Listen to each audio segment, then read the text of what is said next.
आदाब नाजरीन, आप देख रहे हैं गुलिस्तान न्यूज। बड़ी खबरों के साथ मैं हूं आपका मेजबान गौहर कुछे आपकी खिदमत में हाजिर हूं। तफसीलात से पहले नजर डालते हैं अहम सुर्खियों पर।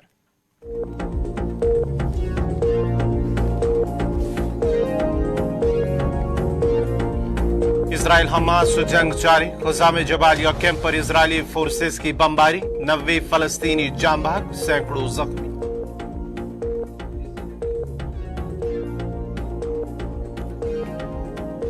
अक़वाम मुत्तहिदा की सलामती कौंसिल में गजा में जंग बंदी की करारदाद आज होगी पेश। बरतानिया और जर्मनी के बाद फ्रांस ने भी गजा में जंग बंदी की अपील।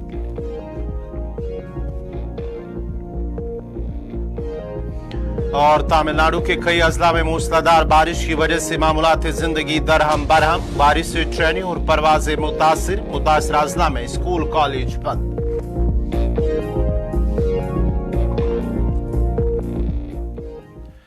और अब पेश खबरों की तफसील। गजा में इजरायली हमले जारी हैं और गुज़िश्ता 24 घंटों के दौरान इजरायली फौज ने जबालिया के पनाह गुज़ीन कैंप पर भी बम बरसा दिए हैं, जिसके नतीजे में मजीद 90 फलस्तीनी जाम बहक जबकि मुतअद्दिद जख्मी हो गए। रिपोर्ट के मुताबिक गजा के जबालिया कैंप में शहाब खानदान के घर को भी निशाना बनाया गया। इजरायली हमले के नतीजे में 20 अफराद जाम बहक जबकि सैकड़ों जख्मी हो गए। इजरायली फोर्सेस की जानिब से गजा के कमाल अदावान अस्पताल का मुहासरा खत्म कर दिया। आलमी इदारे सेहत के सरबराह ने शिमाल गजा में कमान अदवान अस्पताल की तबाही की शदीद मजम्मत की और कहा कि कमाल अदवान अस्पताल के गैर फाल होने से 8 अफराद जाम बाग हुए हैं। इजरायली तैयारों ने खान यूनुस के मशरक में बिनी सहेलिया समेत जनूब मशरकी इलाके में भी 2 हमले किए। रफा में जोरदार धमाके में रिहायशी मकानात को निशाना बनाया गया। धमाके में 2 अफराद जाम बाग जबकि मुतअद्दिद अफराद जख्मी हो गए। इधर इजरायली अफवाज की जानिब से मकबूजा मगरबी किनारे में जनीन के बाद नोआर शमस कैंप पर भी हमला किया गया। इजरायली तैयारी के हमले में मजीद 5 फलस्तीनी जाम बाग हो गए। हमले के मकाम पर तिबी इमदाद न पहुंचने के बायस 2 फलस्तीनी भी जाम बाग जान की बाजी हार गए। जबकि इजरायली अफवाज ने एम्बुलेंस के अंदर से तिबी अमले के एक एहलकार को भी हिरासत में ले लिया है। दूसरी जानिब पोप फ्रांसिस ने कहा है कि इजराइल ने चर्च में पनाह लेने वाली 2 फलस्तीनी मसीहा खवातीन को कत्ल कर दिया। मसीहों के मजहबी पेशवा पोप फ्रांसिस की जानिब से गजा के चर्च में खवातीन की हलाकत की मजम्मत करते हुए कहा गया है कि इजराइल गजा में दहशतगर्दी के हरबे इस्तेमाल कर रहा है। पोप फ्रांसिस का कहना था कि चर्च में पनाह लेने वाली मसीह खवातीन को कत्ल किया गया है। इजरायली फौज के हाथों 2 खवातीन का कत्ल काबिल मजम्मत है।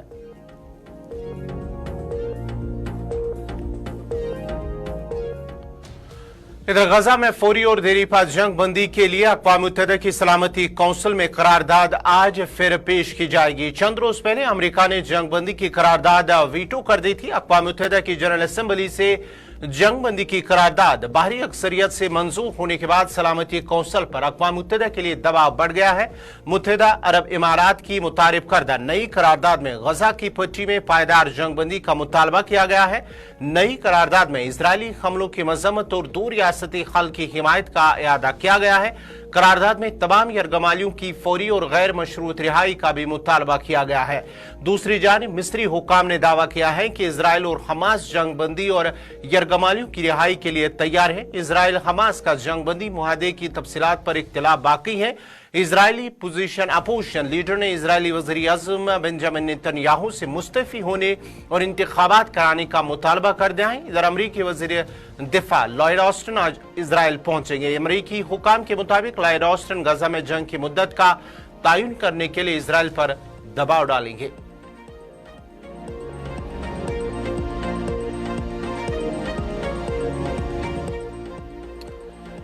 वज़ीर आज़म नरेंद्र मोदी ने बनारस में एक प्रोग्राम में खिताब करते हुए आवाम से अपील की है कि वो पानी का सही इस्तेमाल करे, डिजिटल सर्विसेज का सही तरीके से इस्तेमाल करे और मेड इन इंडिया चीजों का भी इस्तेमाल किया जाए। उन्होंने मजीद कहा कि मुल्क के लोगों को अगर घूमने जाना हो तो बैरून मुल्क के बजाय वो मुल्क की ही रियासतों या बेहतरीन उन मकामात जो कुदरती खूबसूरती से मालामाल है उन इलाकों का दौरा करे और वहां से लुत्फ अंदोज हो जाए।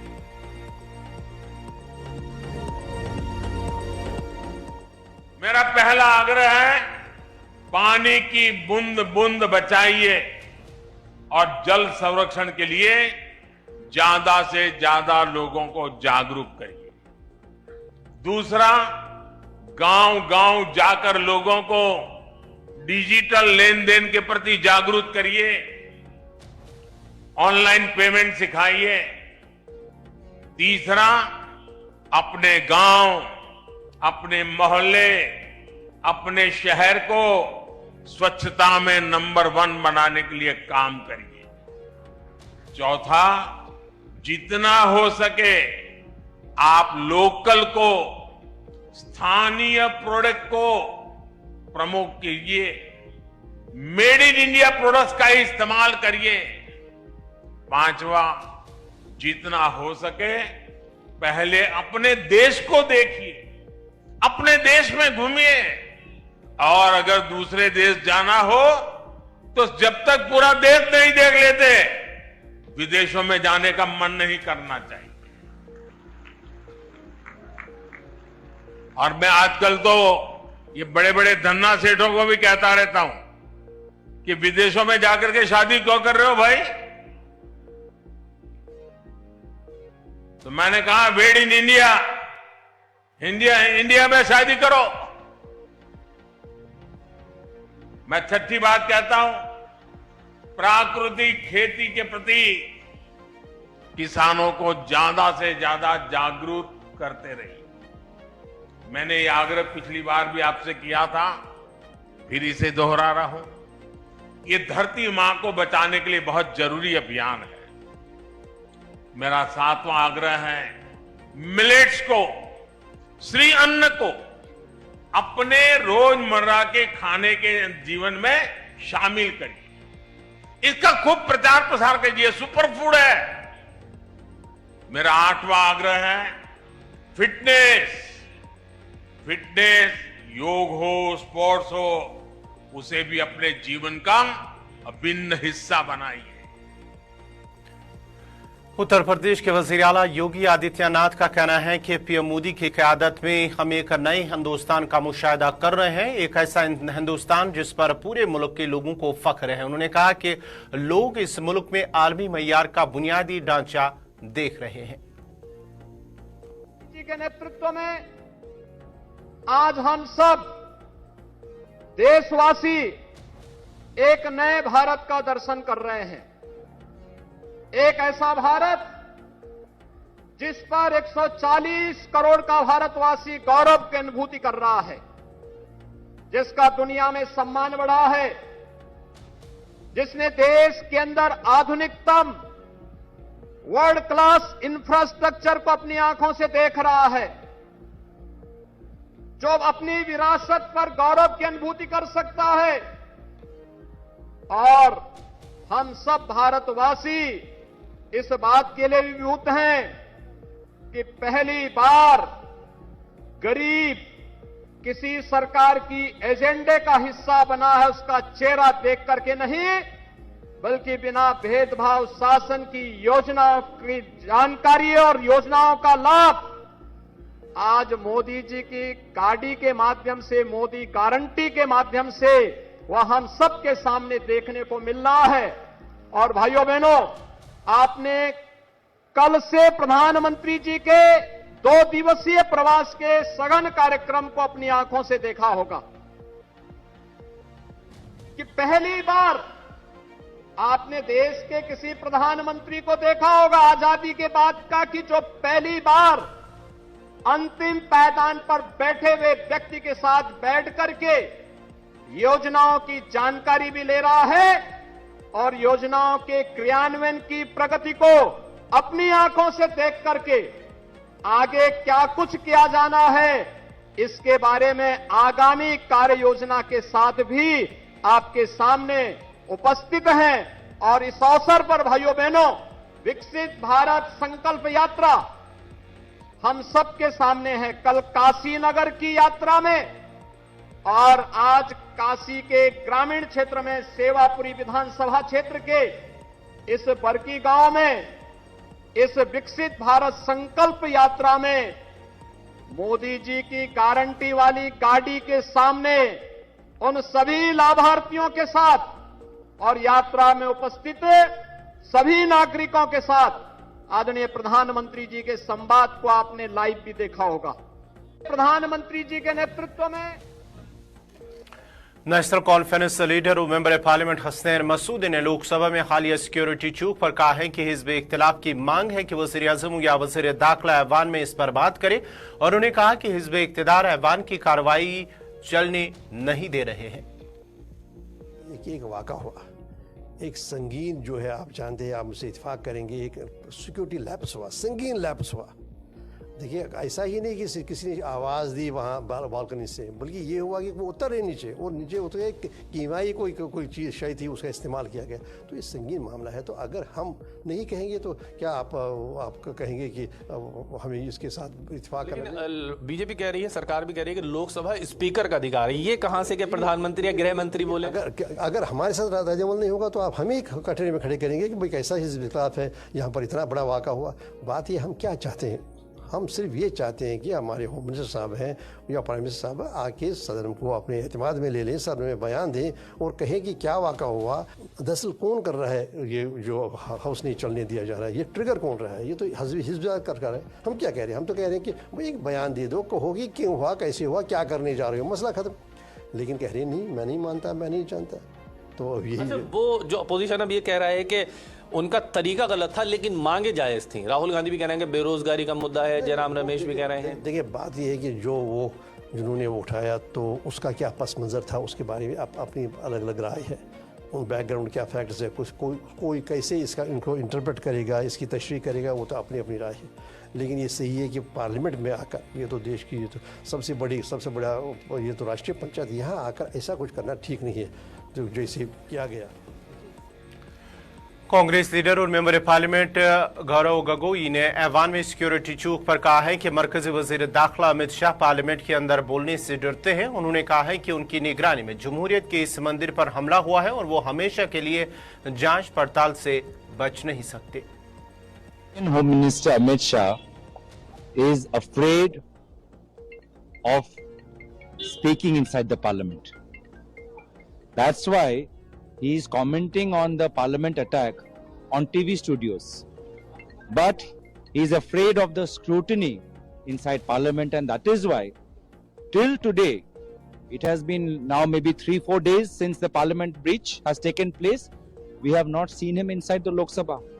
Such a major thing has happened in the capital of India, and the Union Home Minister, instead of speaking inside Parliament, is nowhere to be seen.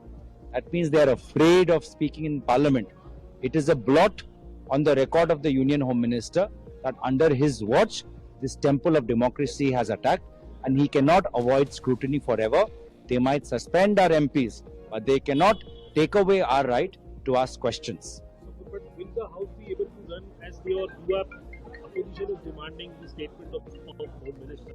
But there is no communication or no sign from the government that this will happen. The business is on the card from the government. The BJP is interested in saving the Home Minister and the BJP MP Pratap Sinha, on whose pass those two people entered inside Parliament. So in order to save the reputation of the Union Home Minister, the BJP have decided to sacrifice Parliament, to sacrifice people issues, because for them, they have to save the image of the Union Home Minister. Lok Sabha में security चूक की वजह से जहां हिज़्ब इख्तिलाफ लगातार हंगामा कर रहा है, वहीं पर भाजपा लीडर और मेंबर पार्लियामेंट नरेश बंसल का कहना है कि मुल्क में बेरोजगारी आहिस्ता आहिस्ता कम हो रही है और हालिया रिपोर्ट के दौरान करीब 13.5 करोड़ लोग गरीबी से ऊपर आए हैं, जबकि अपोजिशन इस पर सियासत करना चाहती है। बेरोजगारी दर लगातार घट रही है। आंकड़े इस बात के सबूत हैं, ईपीएफओ के आंकड़े इस बात के सबूत हैं। 13.5 करोड़ लोग गरीबी रेखा के ऊपर आए हैं। वो तभी आए हैं जब उनको रोजगार मिला है। सरकार की योजनाएं गरीबी समाप्त करने की है, विकसित राष्ट्र बनाने की है। ये केवल अपनी खीज मिटाने के लिए कर रहे हैं और अभी जांच बैठी है, जांच में पता लगेगा क्या क्या है। लेकिन जितना हंगामा चल रहा है, ऐसा लग रहा है जब तक पीएम या गृह मंत्री खुद आकर के नहीं बोलते। एनसीपी लीडर प्रफुल्ल पटेल का कहना है कि 3 रियासतों में बीजेपी की बड़ी जीत के बाद अपोजिशन को मालूम था कि उनकी हिकमत अमली काम नहीं कर रही है। राहुल गांधी के हालिया बयान पर उन्होंने हैरानगी जाहिर करते हुए कहा है कि कांग्रेस के रुकनी पार्लियामेंट राहुल गांधी का मतलब है कि जो बेरोजगार हैं वो कुछ भी कर सकता है। एक तरफ वो भारत जोड़ो की बात करते हैं और दूसरी तरफ वो कह रहे हैं कि भारत तोड़ो। क्या वो इन लोगों को उकसाने की कोशिश कर रहे हैं? सबसे बड़ा दुर्भाग्य ये है कि संसद में गतिरोध बार बार पैदा होता है। बहुत अच्छे तरह से ये तीनों राज्यों में बीजेपी की शानदार विजय के बाद ऑपोजिशन समझ गया था कि भाई अब हमारी ये रणनीति फेल हो रही है, इसलिए सब संसद सुचारू रूप से चालू हो गया। एक दुर्भाग्यपूर्ण घटना हुई, इसमें कोई दो राय नहीं है कि हमने संसद की सुरक्षा के लिए सबने चिंता करना चाहिए। प्रधानमंत्री जी ने भी कहा है, गृह मंत्री जी ने भी कहा है कि बहुत गंभीर मसला है। यही हमारी संसद में, जो पीछे की हमारी संसद की इमारत है, इसमें 2001 में बहुत बड़ी घटना हुई थी। इस घटना से बहुत ज़्यादा बड़ी घटना, लेकिन उसमें किसी ने राजनीति नहीं की थी और संसद में सभी लोगों ने संसद की सुरक्षा, देश की सुरक्षा, गरिमा, इसका ख्याल रखा था। अभी मैंने परसों एक बयान देखा कि राहुल गांधी जी कह रहे हैं कि बेरोजगारी जब होगी तो इस प्रकार की वारदातें होंगी। मुझे तो बड़ा आश्चर्य लग रहा है, हैरत भी हो रही है। मतलब आप क्या कहना चाहते हो कि कोई भी बेरोजगार होगा तो इस प्रकार की हरकतें करेगा? मतलब ये तो बहुत ही दुर्भाग्यपूर्ण है। आप एक और भारत जोड़ो की बात करते हो और ये क्या भारत तोड़ने की बात हो रही है कि बेरोजगार अगर होगा तो वो कोई भी काम कर सकता है, किसी भी हद तक जा सकता है। इंडिया इत्तेहाद की मीटिंग पर बिहार के नायब वज़ीर आला तेजस्वी यादव का कहना है कि हर चीज पर बातचीत की जाएगी और इंतखाबात के लिए जो भी तैयारियां की जानी चाहिए वो कर रहे हैं। इंडिया एक इत्तेहाद है, इससे जो भी जिम्मेदारी सौंपी जाएगी उससे पूरा किया जाएगा। ज्यादातर इलाकाई जमातें हिंदुस्तान के इत्तेहाद के साथ है। सारी चीजों पर बात होगी और जहाँ तक आपको बोला गया है कि 4 कमेटियां तो बनाई गई है पहले से, और कमेटी में जो है वो कमेटी का काम जो है वो कमेटी देख रही है और हर चीजें जो है सामने थोड़ी लाई जाती है। जो काम हुआ है वो हम लोग जानते क्या हुआ है, तो सारी चीजें सार्वजनिक थोड़ी की जाती है। कहाँ क्या है नहीं है, चुनाव को लेकर के जो तैयारियां होनी चाहिए वो हो रही है और उस पर हम लोग काम कर रहे हैं। 3 राज्यों में कांग्रेस की हार के बाद कहा जा रहा है कांग्रेस का जो परफॉर्मेंस गिरा है, उसके बाद क्या क्षेत्रीय दल जो स्ट्रांग है, बिहार में आपकी पार्टी है, नीतीश कुमार जी की पार्टी है, अखिलेश यादव की पार्टी यूपी में, उनको लीड करना चाहिए, आगे फ्रंट से आना चाहिए, लीड करना चाहिए? नहीं, ये तो देखिए, जब इंडिया अलायंस बनी है तो सारा तो एक ही है ना भाई, तो इसमें अलग अलग क्या है। हम लोग सब मजबूती के साथ जिसको जो जिम्मेवारी मिलेगी वो हम लोग जो है निभाएंगे और करेंगे। लेकिन रीजन्स पार्टी जो है अपने क्षेत्रों में तो स्ट्रांग है ही। वहां आप देख लीजिएगा, जहां भी रीजनल्स पार्टी वहां भाजपा है ही नहीं, तो मजबूती के साथ most of the regionals party are with the India alliance. Lok Sabha इंतखाबात से पहले कांग्रेस ने चंदा इकट्ठा करने की मुहिम शुरू कर दी है। कांग्रेस सदर मल्लिकार्जुन खड़गे ने आज डोनेट फॉर देश मुहिम का आगाज किया है। यह मुहिम शुरू करते हुए मल्लिकार्जुन खड़गे ने पार्टी के अकाउंट में 1,38,000 रुपए ऑनलाइन मुंतकिल किए हैं। आज से शुरू होकर कांग्रेस के यौम तासीस यानी 28 दिसंबर तक कांग्रेस डोनेट फॉर देश मुहिम के जरिए पार्टी के लिए चंदा जमा करेगी। डोनेट फॉर देश मुहिम के तहत कांग्रेस कारकुनान घर घर जाकर चंदा जमा करेंगे। हर बूथ से कम 10 घरों से चंदा जमा करने का हदफ मुकर्रर किया गया है। कांग्रेस को उम्मीद है कि वो इस मुहिम के जरिए अच्छी खासी रकम जमा करने में कामयाब हो जाएगी, जिससे इसे 2024 में होने वाले लोकसभा इंतखाबात लड़ने में मदद मिलेगी। आज बड़ा एक खुशी का दिन है कि हमारे पार्टी के सभी नेताओं ने मिलकर एक ऐप तैयार किया है और ये मैं समझूंगा ये पहली बार है कि कांग्रेस पार्टी में लोगों से यानी आम जनता से मदद लेकर देश को बनाने के लिए ये किया है, जिसको डोनेट फॉर देश कंट्री, और हम अगर कहें तो देनी देश के लिए डोनेशन, ये सब देश के बनाने में हमको मदद होता है। और छोटे छोटे डोनर्स के पास हम अपना डोनेशन लेके देश को बना सकते हैं, क्योंकि सिर्फ अमीरों के ऊपर ही अगर आप भरोसा करके काम करते जाएंगे तो ये कल के दिन उनके कार्यक्रम को और उनके पॉलिसीज को हमको मानना पड़ता है। जब देश के सारे लोग इसमें इन्वॉल्व हो गए तो ये हमको सबकी, जो पहले से ही हमारी पार्टी गरीबों के और जो बैकवर्ड्स है, शेड्यूल कास्ट है, माइनॉरिटीज है, और कोई भी कास्ट का हो, अपर कास्ट हो, गरीब है, वो ऐसे ही लोग पहले से हमको मदद करते हुए आए हैं। और इसी ढंग से महात्मा गांधी जी भी सब लोगों से डोनेशन लेकर ही देश को आजाद कराया है। तो इसीलिए हम ये मुहिम को आगे बढ़ाना चाहते हैं और सारे देश में ये एक मुहिम बन जाएगी और लोग भी तैयार है। और खासकर एक दो दिन में बहुत से लोग खुद ब खुद वॉलेंटरली आके वो डोनेट कर रहे हैं। तो इसीलिए मैं जो ये आप तैयार किए और जो हमारे पार्टी के ट्रेजरर है, ऑर्गेनाइजिंग सेक्रेटरी है, माध्यम के दोस्त हैं, सभी ने, और खासकर ये जो हमको मदद मिल रही है अपने दिल्ली से प्रदेश कांग्रेस कमेटी से, तो ये सभी यही है कि हम एक होकर ये डोनेशन भी कलेक्ट करेंगे, ये लड़ाई में इसको जोड़ेंगे और लोगों को हम एक भरोसा दिला सकते हैं कि ये एक ही पार्टी ऐसी है। इधर भाजपा लीडर दिनेश लाल ने कांग्रेस डोनेट फॉर देश मुहिम पर कहा है कि कांग्रेस ने गुज़िश्ता 70 सालों से मुल्क की आवाम को लूटा है और आज भी ये कोशिश कर रहे हैं, ताहम उन्हें इस कोशिश में कामयाब होने नहीं दिया जाएगा।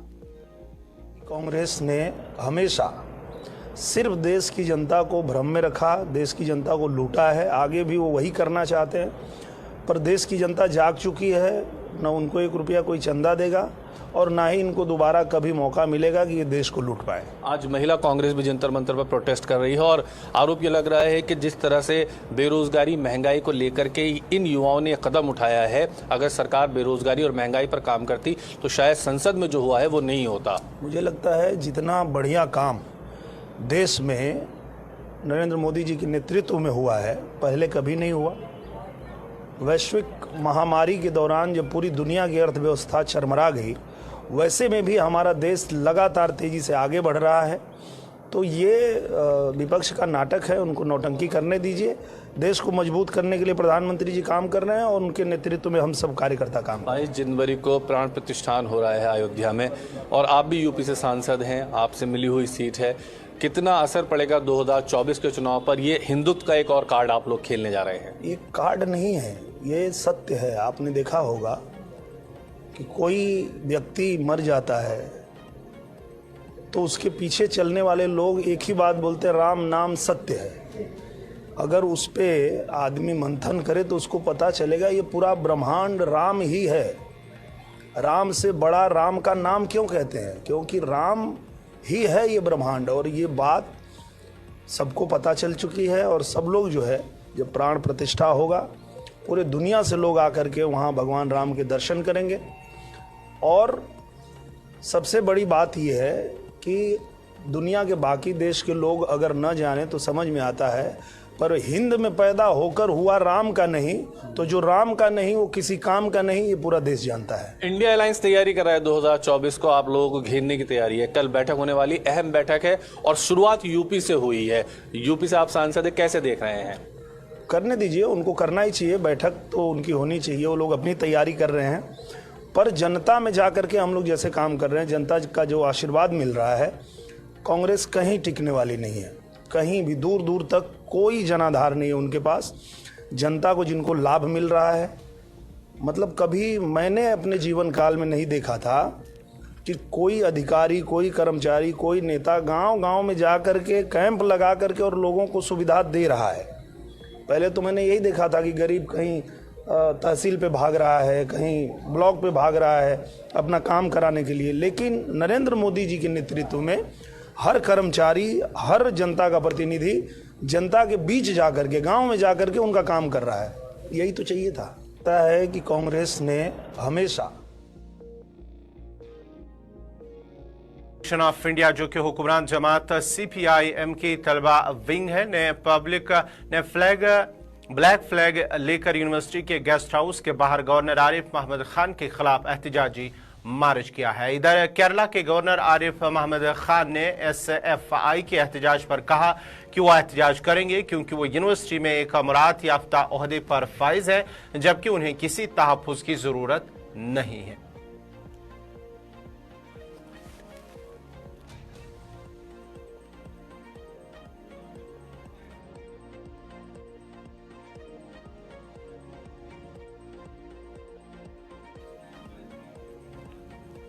तमिलनाडु के 4 अजला में शदीद बारिश से सैलाबी सूरत हाल पैदा हो गई है, जिससे कई अजला में निज़ाम जिंदगी दरहम बरहम होकर रह गया है, जबकि ट्रेनें और परवाजें मनसूख कर दी गई हैं। मूसलाधार बारिश के बायस मुतासर अजला में आज आम तातील का ऐलान कर दिया गया है। स्कूल, कॉलेज, बैंक, निजी इदारे और पब्लिक सेक्टर कंपनियां बंद हैं। National disaster response force NDRF की 50-50 रुकनी टीमें मुतासर अजला में पहुंच गई हैं, जबकि कन्याकुमारी जिले में state disaster response force SDRF की 3 टीमें तैनात कर दी गई हैं। इसके अलावा मुतासर अजला में 4000 पुलिस एहलकारों को भी तैनात किया गया है। इधर कई इलाकों में कई मुतासरा अजला के अंदर अलर्ट जारी कर दिया गया है।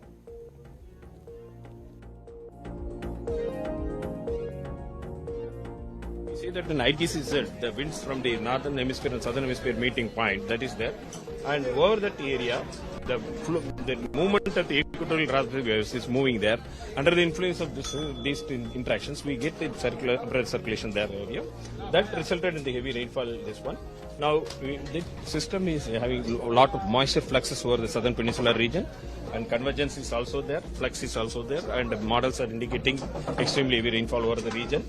Now, as far as the forecast is concerned, next 24 hours, the red alert for the Tenkasi, Thoothukudi, Tirunelveli and Kanyakumari, this is continuing. Now, it is going to continue for today also, we expect. And tomorrow, we have given earlier, yesterday also this forecast, and this verticity, if you see 24 hours, this is yesterday, this is today, still the 24 hours that verticity is persisting there at low 850 millibar and about 3.1 kilometer above the ground level. Now what we are seeing is convergence at lower level is also persisting, intensified, and upper level divergence is maintaining, and it is persisting that area. So flux is there, divergence is there, lower level convergence is there. System is likely to get slowly only moving. So we expect the rainfall activity continue. What we just see is that nowadays we are hitting short spell. Intense rainfall is also there. Earlier 24 hours we get the 30 centimeter. Now we are getting. नाजरीन, इसी के साथ ही बड़ी खबरों का आज का शुमारा इख्तिताम पजीर हुआ। चाहता है अपने मेजबान गौहर कुछ को इजाजत दीजिए। अल्लाह।